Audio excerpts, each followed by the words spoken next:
জুলাই গণ অভ্যুত্থান পূর্তি উপলক্ষে জাতীয় নাগরিক পার্টির এনসিপি দেশ গড়তে জুলাই পদযাত্রা শুরু হয়েছে।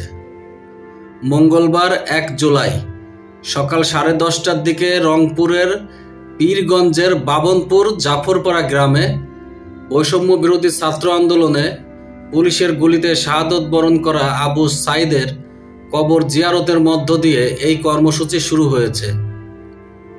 এ উপলক্ষে এদিন সকালে এনসিপির কেন্দ্রীয় নেতারা বাবনপুর জাফরপাড়া গ্রামে যান।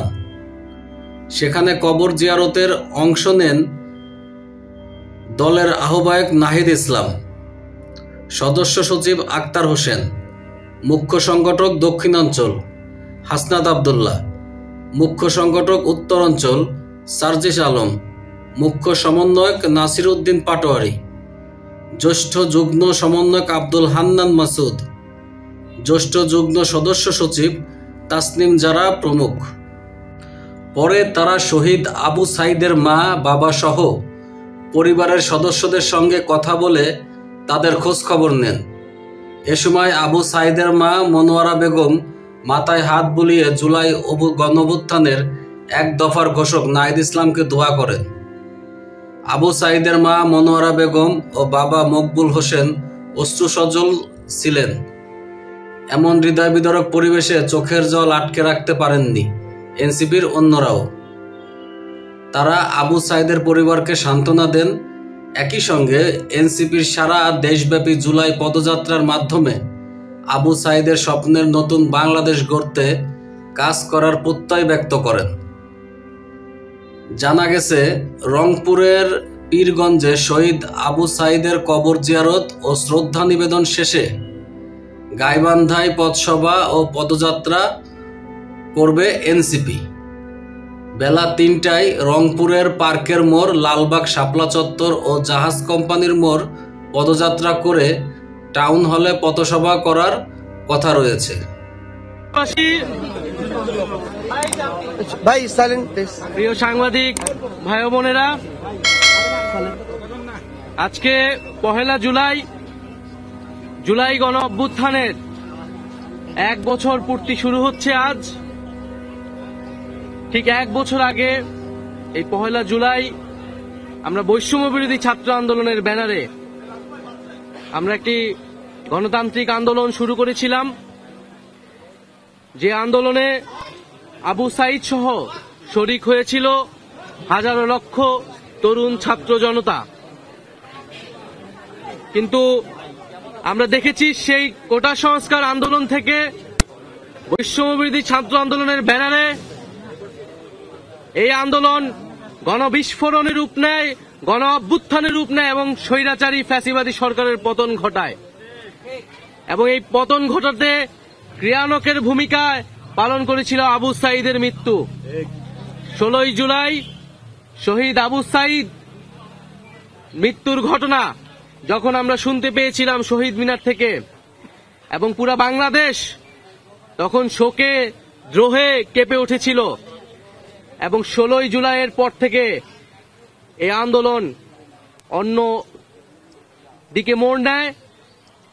হাজারো লক্ষ এবং এই সরকারের বিরুদ্ধে দাঁড়ায়, ফ্যাসিবাদের বিরুদ্ধে তাদের যে প্রতিবাদ, যে নতুন বন্দোবস্তের আকাঙ্ক্ষা সেটি ঘোষণা করে।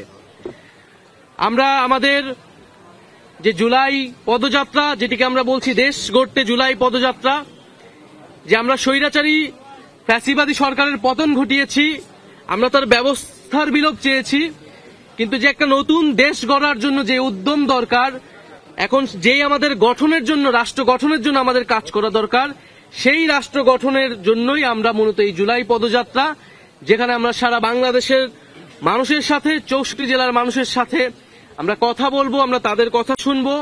আবু সাঈদরা যে কারণে মারা গিয়েছিল সেই স্বপ্ন, সেই আকাঙ্ক্ষা আমরা তাদের কাছে তুলে ধরব। তাই আমরা আজকে আমাদের এই পদযাত্রাটা শুরু করেছি এই রংপুরের পীরগঞ্জ, এই পীরগঞ্জের এই পবিত্র মাটি যেখানে আবু সাঈদ শায়িত রয়েছেন, সে আবু সাঈদের কবর জিয়ারতের মাধ্যমে আমরা আমাদের পদযাত্রা শুরু করছি। আবু সাঈদ যেভাবে পুলিশের বুলেটের সামনে বুক চিতিয়ে দাঁড়িয়েছিল, সেটাই জুলাই গণঅভ্যুত্থানে আমাদের অনুপ্রেরণা ছিল।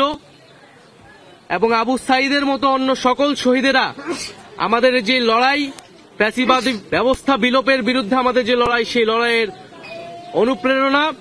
যুগ যুগ ধরে বাংলাদেশের মানুষ আবু সাঈদ, ওয়াসিম, মুগ্ধ সহ সকল শহীদদের এবং আহত যোদ্ধাদের শ্রদ্ধার সাথে স্মরণ করবে। আজকের দিনে আমি জাতীয় নাগরিক পার্টির পক্ষ থেকে এবং গণ অভ্যুত্থানে অংশগ্রহণকারী সকল ছাত্র জনতার পক্ষ থেকে আবু সাঈদ সহ সকল শহীদদের, আহতদের স্মরণ করছি।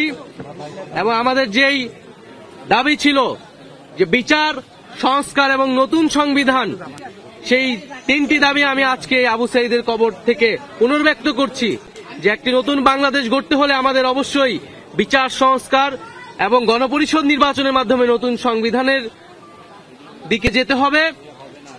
এবং যে জুলাই ঘোষণাপত্র এবং জুলাই সনদ নিয়ে টালবাহানা শুরু হয়েছে, আমরা স্পষ্টভাবে আমরা হুঁশিয়ারি দিতে চাই, যদি আপনারা মনে করে থাকেন, যদি সরকার বা অন্য কেউ মনে করে থাকে যে এই যে হাজারো লক্ষ মানুষ যারা রাজপথে নেমে এসেছিল তারা ঘরে ফিরে গিয়েছে, তাহলে আপনারা ভুল ভাবছেন। আমরা আবু সাঈদের কবর থেকে ঘোষণা করছি, আমরা বাংলার প্রতিটি পথে প্রান্তরে যাব। আমরা বাংলার ছাত্র জনতা, তরুণ, শ্রমিকদেরকে আবারও রাজপথে নেমে আসতে আহ্বান জানাবো। এবং আমরা ৩রা আগস্ট ঢাকায় আসছি, বাংলাদেশের জনগণকে, ছাত্রদেরকে, শ্রমিকদের সাথে নিয়ে আমরা ঢাকায় ঢুকবো এবং আমাদের যে জুলাই ঘোষণাপত্র এবং জুলাই সনদ, সেটি আমরা আদায় করে ছাড়বো ইনশাআল্লাহ। আপনারা যারা সাংবাদিক ভাই বোনেরা রয়েছেন তাদেরকে আন্তরিক কৃতজ্ঞতা জানাচ্ছি, ধন্যবাদ জানাচ্ছি। এবং আমরা এই পদযাত্রা আপনাদেরকেও সাথে পাবো। আমাদের যে বক্তব্য, সাধারণ মানুষের যে আকাঙ্ক্ষা, সেটি জনগণের কাছে তুলে ধরবেন। আসলে মানুষ কি চায়, এই 1 বছরে মানুষের প্রত্যাশা আসলে কতটুকু পূরণ হয়েছে। এবং আমাদের মধ্যেও আসলে হতাশা রয়েছে, কারণ আমরা এখনো বিচারটা সম্পূর্ণ দেখতে পাইনি। আমাদের যে বৈষম্যহীন বাংলাদেশ, আমাদের যে সংস্কার, সেটিও আমরা আসলে সম্পূর্ণরূপে দেখতে পাইনি। ফলে আমরা মনে করি যে এই যে বলা হচ্ছে যে এইটা সরকার পতনের আন্দোলন ছিল কেবল, আমরা মনে করি এটা কেবল সরকার পতনের আন্দোলন ছিল না, এটি ছিল নতুন বন্দোবস্ত প্রতিষ্ঠার আন্দোলন।